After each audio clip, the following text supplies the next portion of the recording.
สบายดีพี่น้องวันนี้เข้ามาไทยตะกะไทยหน้าตะกะไปน้องพี่น้องเนาะแต่ก็เข้ามาจูบน้ำพี่น้องจูบน้ำน้องใส่ตะกะเพราะว่าเขาถือขาดตะกะพี่น้องมือนี้เพราะว่าน้ำน้องก็มีปลาพี่น้องเขาบอกว่าปลาสิหน่อยได้ไรเขามาลุ้นน้ำกันพี่น้องจูบปลาน้องพี่น้อง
ลังบานอยู่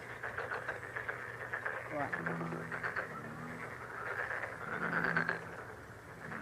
บ้านแล้วพี่น้องบ้านตะกร้าแล้ว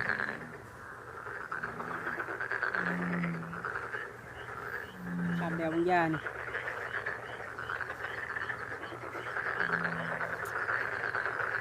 คลิปในการไถนาเอากับสิจุดเพียงเท่านี้พี่น้องไถตะกร้า